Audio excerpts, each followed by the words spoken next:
प्रस्तुत छ कवि मातृका नेम्बाङका 3 कविताहरू। पहिलो कविता छ पकन्दी। बजै भन्नुहुन्थ्यो कोरी कोरी साल सम्बत बितेपछि खोला त उकालो फर्किन्छ, स्याबास हाङबिरे। आज थुप्रो वर्षकालपछि मलाई सम्झियौ र फोन गर्यौ। तिमीलाई सम्झना छ है यो खोला नाला, देउराली, फक्तालुङ, मुकुमलुङ सबैको।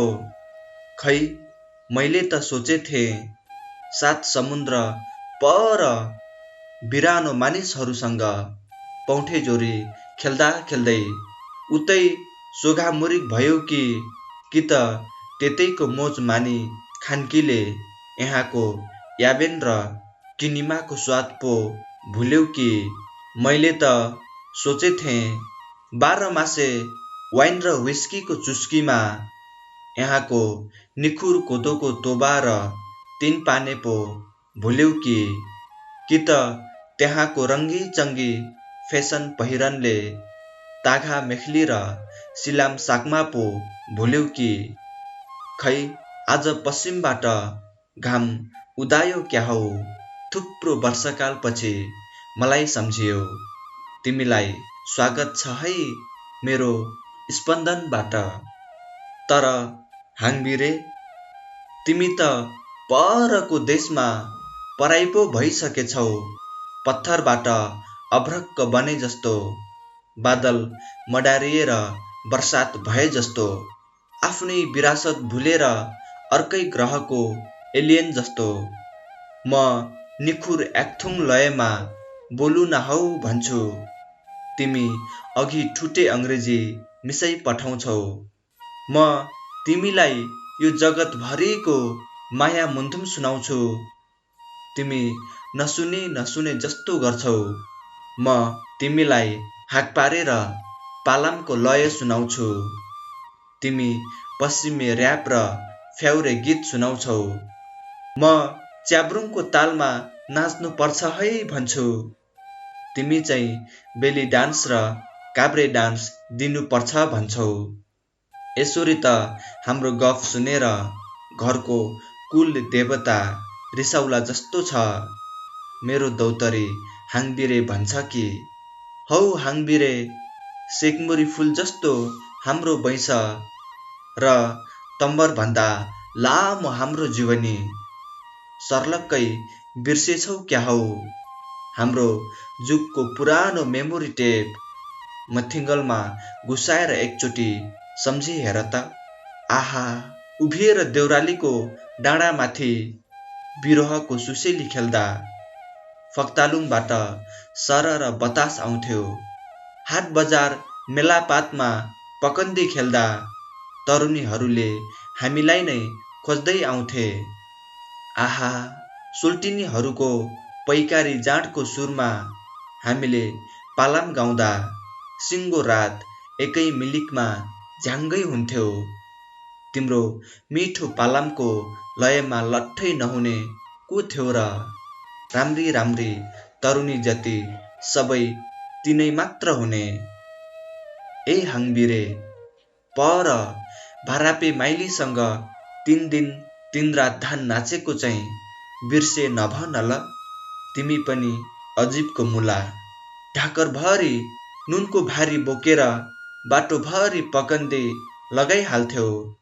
त्यसपछि बटुवा तिनै साथी, सडक तिनै साथी, देउराली भन्ज्याङ तिनै साथी, बाटो छेउमा बाँसको बोट त देख्नै नहुने।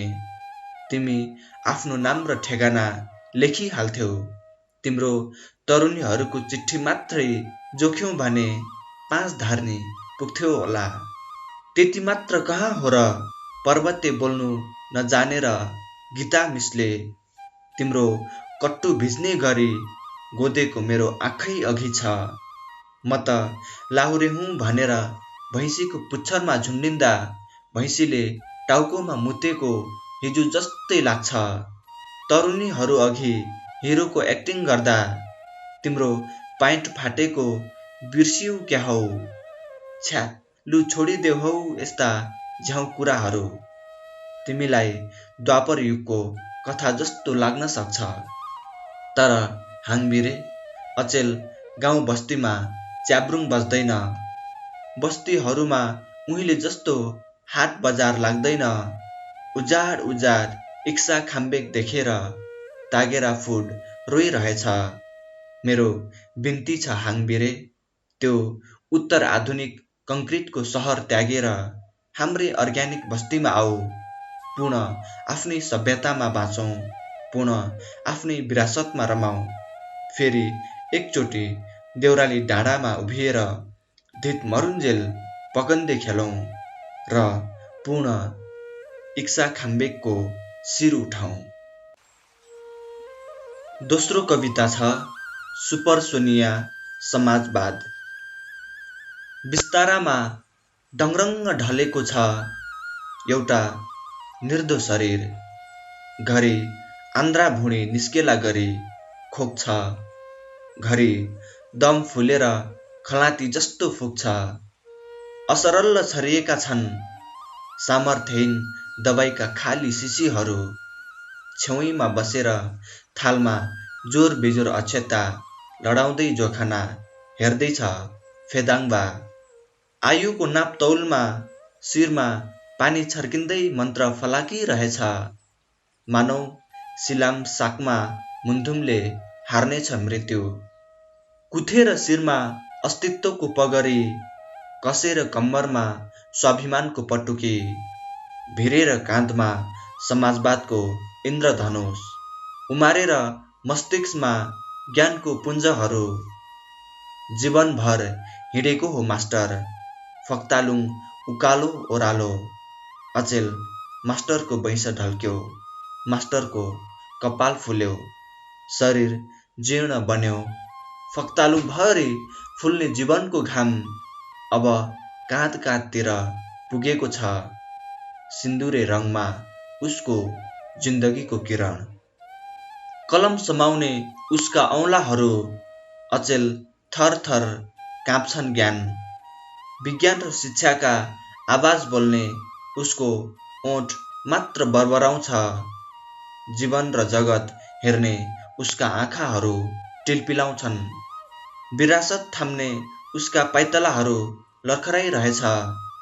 हो, अचेल मास्टर मिराग निरीह भएको छ।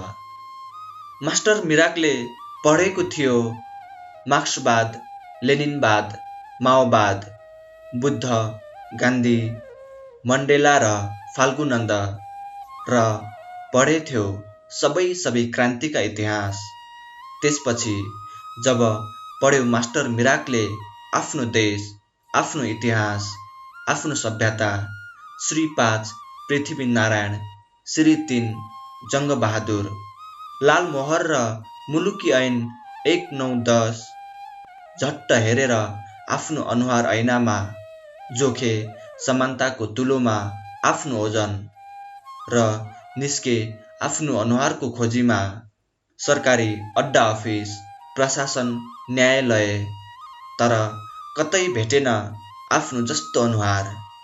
आदिवासी गाउँमा गोरुको छालाबाट च्याब्रुङ बनाएको मुद्दामा पुच्छारे कान्छा र खौसे बुङ्गे जेल चलान भएको खबर अखबारको हेडलाइनमा छ। ठिक यतिखेरै मास्टरले पढाइरहेको स्कुलमा मातृभाषा पठन पाठन प्रशासनले रोकेको छ। अखबार पढिसकेपछि जुरुक्क उठ्छ मास्टर र पुग्छ सरकारी कार्यालय। भन्छ, महाशय, न्यायको निम्ति आएको हुँ। जवाफ आउँछ, चुप साले, बढ्ता बल्लास, उडाइदिन्छु तेरो खुपडी। त्यही दिन मास्टरले पढाइरहेको स्कुलमा राजीनामा पत्र लेख्यो। हो, त्यही दिन शिरमा रातो पट्टी बाँध्यो, लेख्यो रातो ब्यानरमा राष्ट्रिय समानता र मुक्तिको नारा, घोषणा गर्यो सुपरसोनिक समाजवाद र भूमिगत भयो मास्टर मिराग। क्रान्तिको बाटो सधैँ शान्ति हुँदैन, शासक र सत्ताले आफ्नो टाउको मूल्य तोकेपछि हिँडेको हो मास्टर बङ्करको बाटो र छिरेको हो बारुदको पाठशाला। मास्टर सिर्फ मास्टर नभएर अब एक छापामार लडाकुमा रूपान्तरित भयो। अचानक एक दिन शासकसित लड्दा लड्दै बज्रियो दुश्मनको गोली। मास्टर मिरागको दायाँ खुट्टामा बग्यो ह्वाल ह्वाल्ती रगत।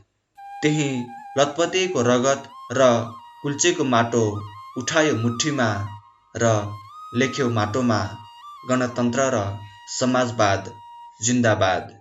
अचेल देशमा गणतन्त्र भित्रिएको छ। गणतन्त्रका सुविधा भोगिरहेका छन् नेताहरू। गणतन्त्रको आधुनिक गीत गाइरहेछन् युवाहरू। गणतन्त्रको आधुनिक पाठ पढिरहेछन् विद्यार्थीहरू। गणतन्त्र नेपालको राष्ट्रगान गाइरहेछ जनता। अफसोस मास्टर मिराग दायाँ खुट्टामा गोलीको छर्रा बोकेर गणतन्त्रको खाटमाथि लम्पसार छ। एक क्रान्तिकारी जिउँदो इतिहास। धेरै नै थोक छ गणतन्त्रमा, तर उसँग छ त केवल विगतका भयानक युद्ध कथाहरू, विवश प्यारालाइसिस वर्तमान र एउटा शाश्वत मृत्यु हो। त्यही मृत्युको भिख मागिरहेछ मास्टर मिराग। र अन्तिम कविता छ प्रेम। काँपेको थियो पहिलो पटक तिमीले पठाएको प्रेम पत्र समाउँदा। पत्रको उत्तर लेख्न नजानेर जस्ताको त्यस्तै दिदीको प्रेम पत्र कपी गरेर तिमीलाई प्रेषण गर्दा असाध्यै डराएको थिएँ। द्वितीय बजारमा भेटको पहिलो प्रहर तिम्रो गुरिल्ला आँखाले मलाई हेर्दा लाजले 20 मिटर पर कुदेको थिएँ। तिमीले मलाई सुस्तरी स्पर्श गर्दा आङभरि काउकुती लागेथ्यो। तेज तेजले मुटु धड्केथ्यो र शरम लागेर म भुइँतिर हेर्दथेँ। तिमीले धान नाच्न भनेर मेरो हात समाएपछि मैले पहिलो पटक पालम गाउन सिकेथेँ। तिम्रो उन्मुक्त हाँसोको लयमा मैले पनि हाँस्न सिकेथेँ। तिमीले सुनाउने मिठा ख्यालीहरूको लयमा मैले पनि बाँसको बोटमा सायरी लेख्न सिकेथेँ। तिमीले गाएको लोक लयमा मैले पनि हाक पारेको लय सिकेथेँ। तिमीले बजाएको टुङ्नाको तालमा मैले पनि च्याब्रुङको ताल भर्न सिकेथेँ। तर एक साँझ एक्कासी मनिर आइपुग्यो तिम्रो नामको चिठी। रातो अक्षरले लेखिएको ती भावहरू सुमसुमाए। कठै त्यो त बिछोड पत्र पो रहेछ। नाथे एउटा कागज र मसीले पनि यसरी प्रेमको हत्या गर्दो रहेछ। त्यही रुमानी साँझ मैले पहिलोचोटि जीवनको कविता लेखेको थिएँ। प्रेमको हत्या गरेको थिएँ। धन्यवाद।